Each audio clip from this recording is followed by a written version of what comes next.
कभी कभी लालच की साजिश इतनी गहरी हो जाती है कि वो एक परिवार की नींव को हिला देती है। जब रिश्तों में लालच और साजिश की जड़ें पनपने लगती हैं, तो प्यार और विश्वास की दीवारें दरकने लगती हैं। यही कहानी है आदित्य और कविता की, जहां एक साधारण सी शादी करके एक साधारण सी बहू की जिंदगी में एक माँ का लालच मिलकर ऐसा तूफान खड़ा करता है जो पति पत्नी के रिश्ते को हमेशा के लिए तोड़ सकता था।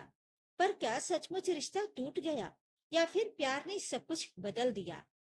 आदित्य और कविता की शादी आदित्य के पापा जी ने अपनी पसंद से बिना दहेज के करवाई थी, जबकि आदित्य की माँ सुनंदा जी का कहना था कि हमारा आदित्य एक अच्छी कंपनी में अच्छे पैकेज पर काम करता है, उसे तो अच्छा खासा दहेज मिलना चाहिए। बड़े बेटे की शादी में भी हमने अच्छा खासा दहेज लिया था, तो आदित्य की शादी हम बिना दहेज के क्यों करें? लेकिन इस बार आदित्य के पिताजी अड़ गए थे, क्योंकि उन्होंने अपनी बड़ी बहू का घमंड देखा था, जो कि बहुत ज्यादा दहेज लेकर आई थी। इसलिए उन्हें एक साधारण लड़की चाहिए थी, जो अच्छे से घर परिवार संभाल ले। उनका कहना था, जब हमें अच्छी लड़की मिल रही है, तो दहेज के लालच में मैं और अच्छी लड़की की तलाश नहीं कर सकता। कविता मुझे बहुत पसंद है बहू के रूप में, और आदित्य की पत्नी तो कविता ही बनेगी।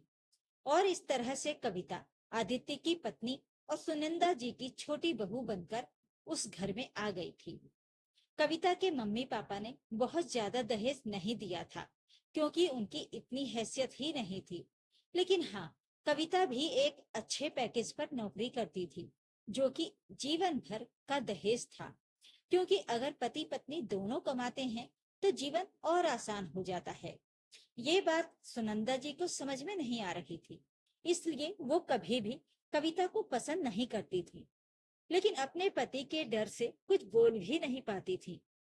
एक साल पहले आदित्य के पिताजी का देहांत हो चुका था, और अब सुनंदा जी कविता के प्रति अपनी नफरत गाहे बगाहे जाहिर कर ही देती थी, जिसे कविता बखूबी समझती थी, लेकिन आदित्य को समझ में नहीं आता था। इस बीच आदित्य और कविता की एक बेटी भी हो चुकी थी, जिसे प्यार से वो भूमिका बोलते थे। समय अपनी गति से चल रहा था।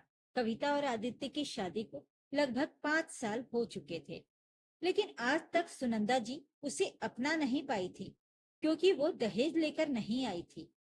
एक सप्ताह पहले भूमिका की तबीयत अचानक रात में खराब हो गई थी, और उसे तेज बुखार था। अगले दिन उसे डॉक्टर को दिखाने जाना था, और आदित्य को जरूरी काम से ऑफिस जाना था। इसलिए कविता ही भूमिका को लेकर डॉक्टर के पास जाने वाली थी। लेकिन इसी बीच कविता की जिंदगी में एक बहुत बड़ा तूफान आने वाला था, जिसका अंदाजा भी कविता को नहीं था।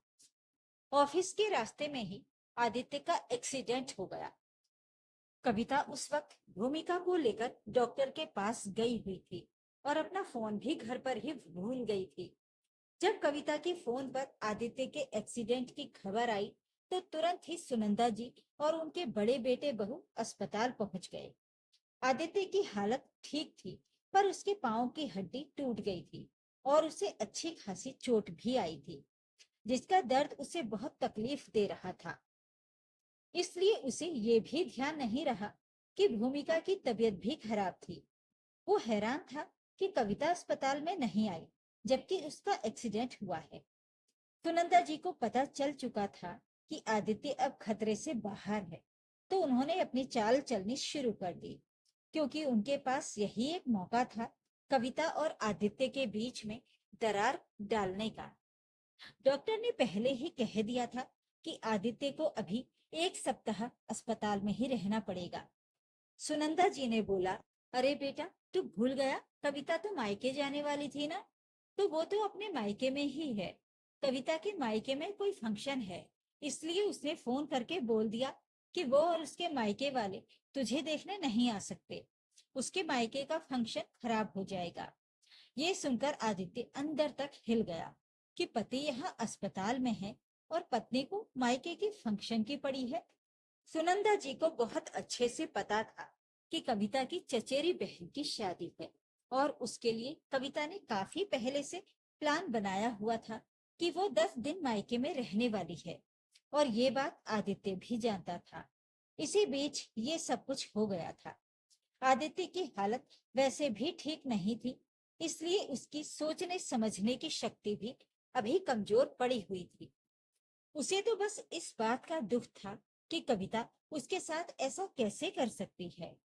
उधर कविता जब घर आई, तब तक सुनंदा जी भी घर आ चुकी थी, और कविता आदित्य को फोन करने ही वाली थी कि भूमिका की तबीयत के बारे में बताने के लिए, कि सुनंदा जी ने उसके हाथ से फोन ले लिया और बोल दिया, आदित्य को एकाएक ऑफिस के काम से 1 सप्ताह के लिए बाहर जाना पड़ा है। बहुत जरूरी मीटिंग है, इसलिए उसका फोन स्विच ऑफ रहेगा।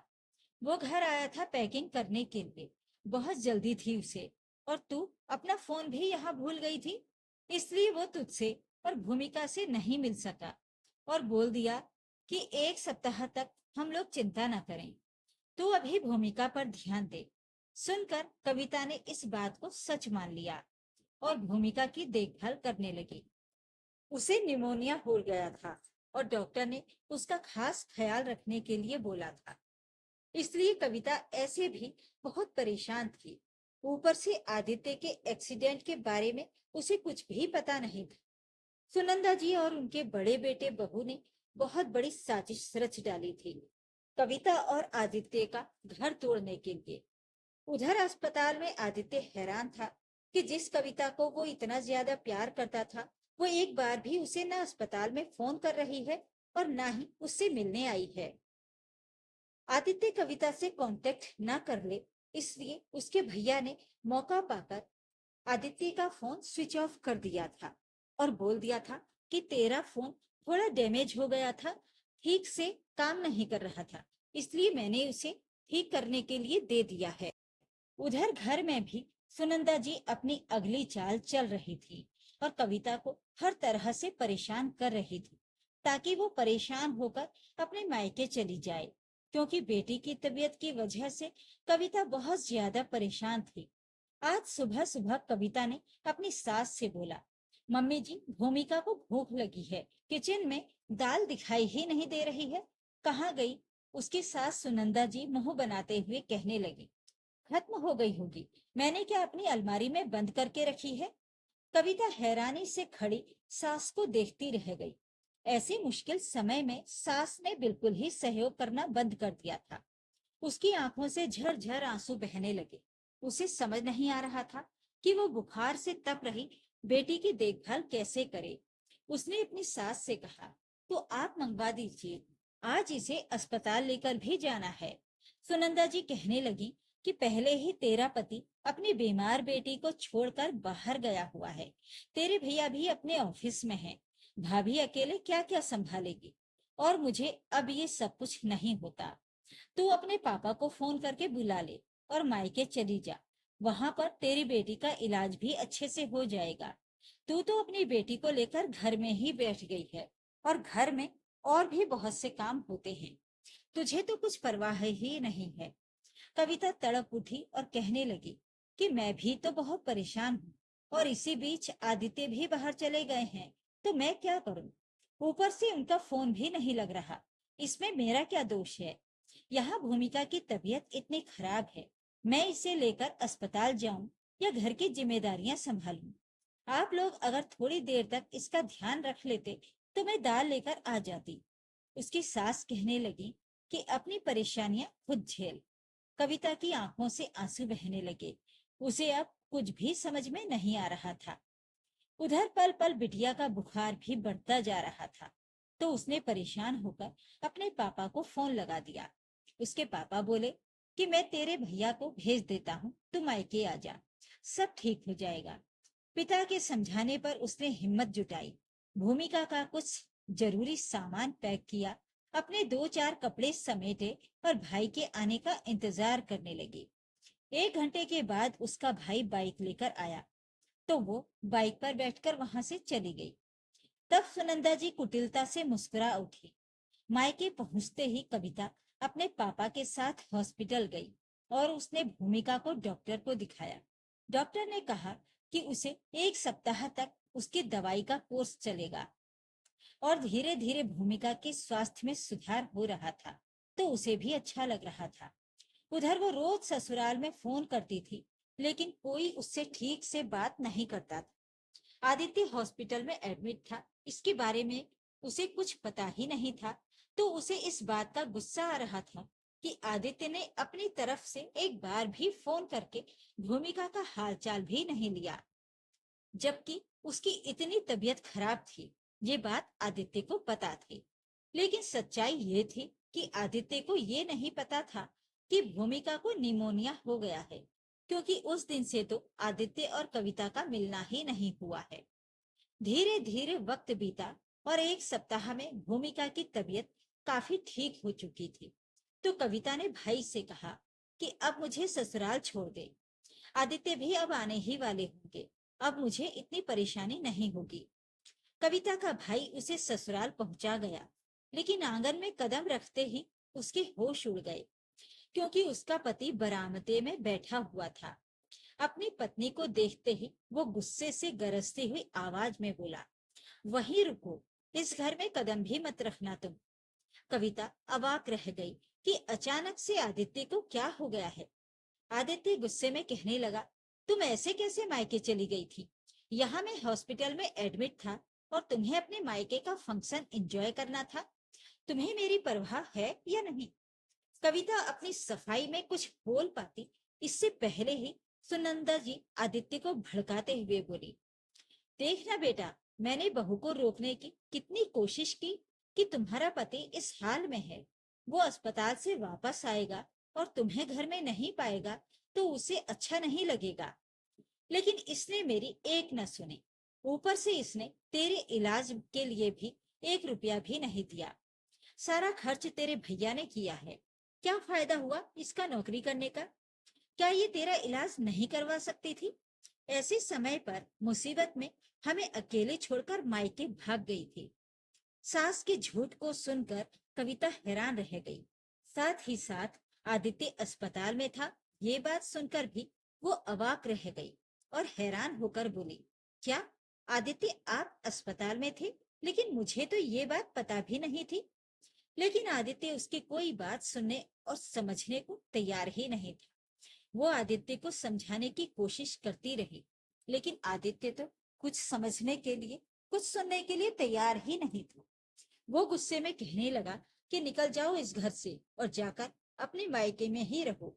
जब तुम्हें मेरी परवाह नहीं है, मेरे घर वालों को मुसीबत में छोड़कर तुम भाग गई, तो फिर सुख के दिनों में मैं तुम्हें अपने साथ क्यों रखूं? कविता की आंखों से झरझर आंसू बहने लगे। सास ने गलतफहमी की जो दीवार खड़ी कर दी थी, उसे तोड़ पाना असंभव लग रहा था। वो भरे गले से बोली, तुम एक बार मेरी पूरी बात तो सुन लो। आदित्य कहने लगा कि मुझे कुछ नहीं सुनना कविता। कविता की सास उसके पास आई और धक्के मारकर उन्होंने उसे घर से बाहर निकाल दिया। कविता सड़क पर अकेली खड़ी रो रही थी।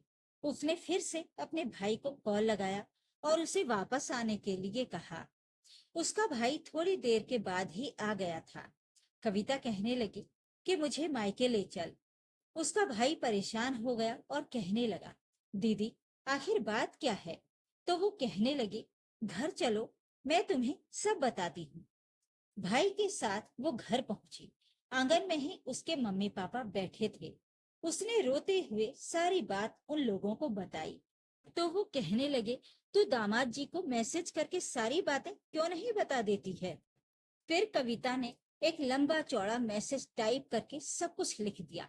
तो उधर से आदित्य का मैसेज आया कि अब झूठ बोलकर मुझे मेरी माँ के खिलाफ भड़काने की कोशिश मत करो।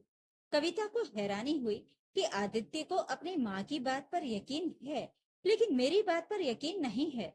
उसकी आंखों से झरझर आंसू बहने लगे और उसे भी गुस्सा आने लगा कि आदित्य को अपनी पत्नी पर भरोसा क्यों नहीं है।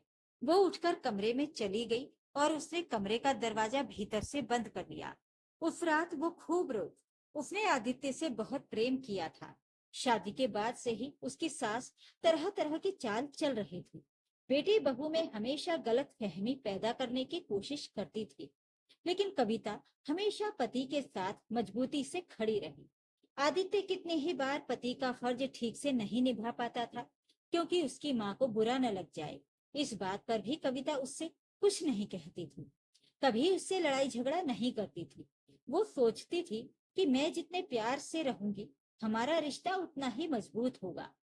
लेकिन आज सास की वजह से उसका रिश्ता भी खोखला होता हुआ दिखाई दे रहा था। उधर आदित्य अलग ही गुस्से में था कि मेरी पत्नी मेरी बीमारी के समय मुझे छोड़कर मायके क्यों चली गई। धीरे धीरे जब कविता का रोना थमा और उसका दिमाग शांत हुआ, तो वो सोचने लगी कि मेरे पास भी बहुत सारे सबूत हैं जिससे मैं अपनी बात को सच साबित कर सकती हूँ। उसने अपनी बेटी की फाइल उठाई और उसकी फोटो खींचकर उसने आदित्य के मोबाइल पर भेजते हुए लिखा कि देख लो, भूमिका की तबीयत कितनी खराब थी, और ये देखो मेरा बैंक स्टेटमेंट जो मैंने भूमिका के लिए अस्पताल में पेमेंट की है। मुझे तो पता भी नहीं था कि तुम्हारा एक्सीडेंट हुआ था। बस इतना ही भरोसा और विश्वास था अपनी कविता पर तुम्हें। चलो, मुझे तो नहीं पता था कि तुम्हारा एक्सीडेंट हुआ है, पर तुम्हें तो पता था ना कि तुम्हारी बेटी कितनी बीमार है। फिर भी मुझ पर भरोसा नहीं। आज तुमने साबित कर दिया कि पत्नी बाहरी ही होती है और सिर्फ खून के रिश्ते ही अपने होते हैं। लेकिन कम से कम खून के रिश्तों की ही कद्र कर ली होती। भूमिका से तो तुम्हारा खून का ही रिश्ता है ना। इन सारे सबूत को देखकर आदित्य का दिमाग घूम गया और उसे सारी बातें साफ साफ समझ में आने लगी थी। उसे समझ में आ चुका था कि घर वाले जानबूझकर उसका और उसकी पत्नी का रिश्ता खराब करना चाहते थे। यहाँ तक कि उसके भैया भाभी ने भी उसे सच्चाई नहीं बताई थी। वो अपना सर पकड़कर बैठ गया। उसे बहुत गुस्सा आ रहा था कि उसकी माँ ने आखिर ऐसा क्यों किया। वो अपनी माँ से सवाल जवाब करने के लिए माँ के रूम की ओर जा ही रहा था कि तभी उसने सुना उसके भैया भाभी और माँ कमरे में बैठे हुए थे। उसकी माँ कह रही थी कि तुम्हारे पापा जी ने तो इस लड़की को बिना दहेज के लाकर हमारे सर पर बिठा दिया, लेकिन मैं इन दोनों के रिश्ते तुड़वा कर अपने बेटे की दूसरी शादी करवाऊंगी। भाभी कह रही थी कि मेरी रिश्तेदारी में जो विधवा लड़की है, उसके माता पिता बहुत अमीर हैं। वो खूब ढेर सारा दहेज देने को तैयार हैं। देवर जी की शादी तो मैं उसी लड़की से करवाना चाहती थी, लेकिन बीच में पापा जी ने इस मनहूस को लाकर हमारे सर पर बिठा दिया। लेकिन इस बार हमने उनके रिश्ते में ऐसी दरार डाली है कि अब तो तलाक होकर ही रहेगा। भैया भी कहने लगे, और क्या, बिना दहेज के किसी लड़की को ले आओ और जीवन भर उसकी जिम्मेदारी निभाओ। ये क्या बात हुई? हम पापा की तरह बेवकूफ नहीं हैं। आदित्य हैरान था कि घर वालों के स्वार्थ के आगे किस तरह वो अपनों से ही छिला गया था। उसकी आंखों से आंसू बहने लगे। उसने सोच लिया था कि अब उसे क्या करना है। वो अब किसी से कोई बात नहीं करना चाहता था। वो सीधे अपने रूम में आया। उसने अपने कुछ दोस्तों से बातचीत की और उसने एक किराए के मकान का इंतजाम कर लिया। उसके बाद उसने अपना और अपनी पत्नी का सारा सामान पैक किया और एक गाड़ी बुलवा कर उसने सारा सामान लोड करवाना शुरू कर दिया। तब सुनंदा जी कहने लगी, अरे बेटा, ये सामान कहाँ लेकर जा रहा है तू? तब वो कहने लगा कि मैं सब समझ गया हूँ माँ। तुम्हें मेरी पत्नी पसंद नहीं है और तुम उसे मुझसे अलग कर देना चाहती हो, लेकिन ऐसा हरगिज भी नहीं होगा। कविता मुझसे बहुत प्यार करती है। मुझे भी अपनी पत्नी और बेटी अपने जीवन में चाहिए। इसलिए मैंने इस घर से दूर जाकर रहने का फैसला कर लिया है। तुम रहो अपने चहेते बेटे बहू के साथ। सुनंदा जी गुस्से से फुफकार उठी और कहने लगी कि इस घर से अलग होने के बारे में तू सोच भी कैसे सकता है। याद रखना, अगर तू घर से अलग हुआ तो मैं तुझे कोई हिस्सा नहीं दूंगी। वो कहने लगा, माँ, मुझे बस तुम्हारे प्रेम में हिस्सा चाहिए था। तुम कैसी माँ हो जो अपने बेटे की खुशी नहीं देख रही थी और तुम्हें बस दहेज चाहिए। समझ लेना कि मेरा हिस्सा ही मेरे हिस्से का दहेज था जो तुमने रख लिया। इतना कहकर वो दुखी मन से वहां से निकल गया, अपनी पत्नी और बेटी के साथ अपने नए जीवन की एक नई शुरुआत करने। सबसे पहले वो कविता के मायके पहुंचा और वहां उसने कविता से माफी मांगी। उसके बाद भूमिका को जी भर के प्यार किया, क्योंकि उसे बहुत अफसोस हो रहा था कि वो अपनी बेटी के दर्द को भी समझ नहीं पाया।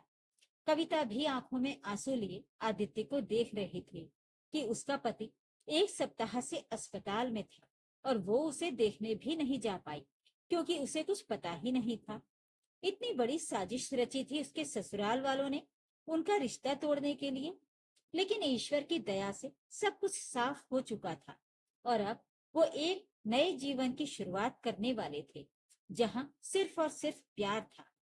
आदित्य ने आखिरकार सच देख लिया था। खून के रिश्ते भी कभी कभी धोखा दे जाते हैं, लेकिन सच्चा रिश्ता वही होता है जिसमें भरोसा और साथ हो। कविता ने ये साबित कर दिया कि असली दहेज पैसा या संपत्ति नहीं, बल्कि प्यार, विश्वास और साथ है। उसने अपनी बेटी और अपने पति के लिए हर दर्द सहा और आखिर में उसका यही प्यार जीत गया और न केवल घर टूटने से बचा, बल्कि एक नया घर, नई उम्मीद और नया जीवन जरूर शुरू हुआ जहां रिश्तों की नींव सिर्फ और सिर्फ भरोसे पर टिकी थी। तो ये थी आज की कहानी। इस कहानी के बारे में अपनी राय कमेंट बॉक्स में जरूर लिखें। वीडियो को लाइक और शेयर कर दीजिए। चैनल को सब्सक्राइब जरूर करें ताकि आपको रोज अच्छी अच्छी कहानियां सुनने को मिलती रहें। तो फिर मिलते हैं एक और कहानी के साथ। नमस्कार।